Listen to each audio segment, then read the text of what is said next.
د عطا خیره بنسل خانم د لوی اختر مبارک شه.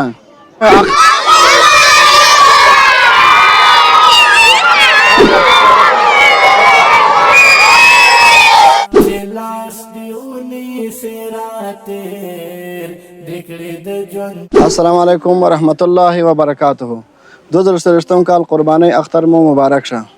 لکه څنګه تاسو ته واضح معلومه دغه ماشومان یتیمان دي.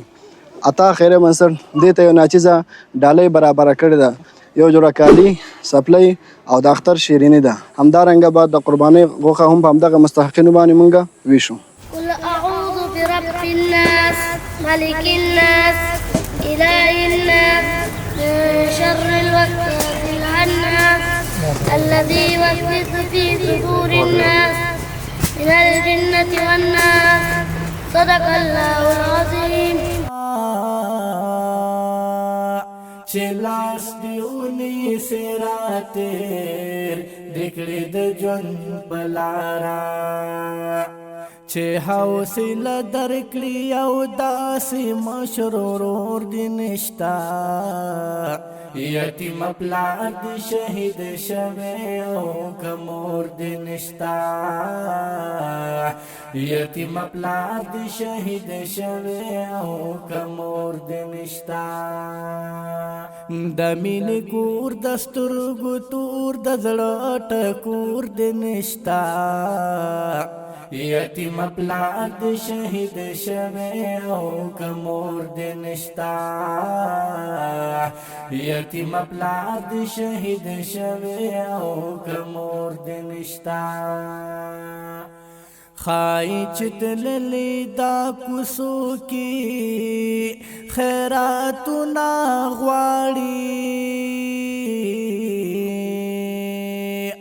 خای چتللی دا کوسو کی خیراتنا غواړي. هغه د تان لګلو یا هغه خور د نشتا.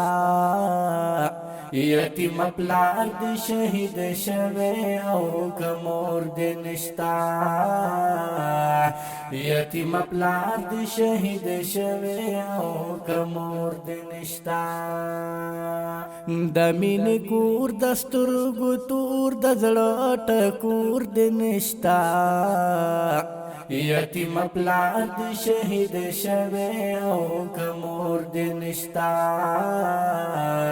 یتیم پلار دی شهید شوی او کمور دی نشتا. ستا د ځوانۍ څراغ لورایا داسې ته ښکارېږي. ستا د ځوانۍ څراغ لورایا داسې ته ښکارېږي.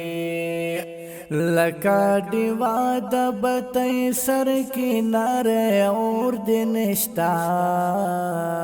یتیم پلار دی شهید شوی او کمور دی نشتا. یتیم پلار دی شهید شوی او کمور دی نشتا. د مینې کور د سترګو تور د زړه ټکور دی نشتا.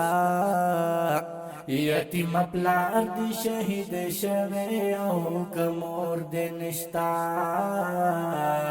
یتیم پلار دی شهید شوی او کمور دی نشتا.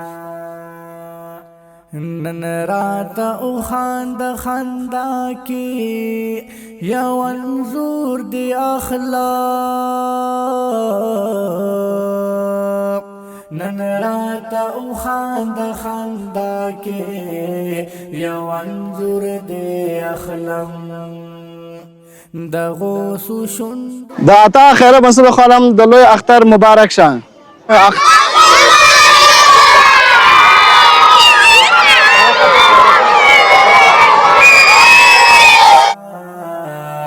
یتیم پلار دی شهید شوی او کمور دی نشتا.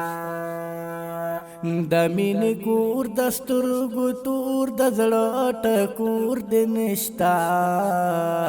یتیم پلار د شهید شوی او کمور د نشتا یتیم پلار د شهید شوی او کمور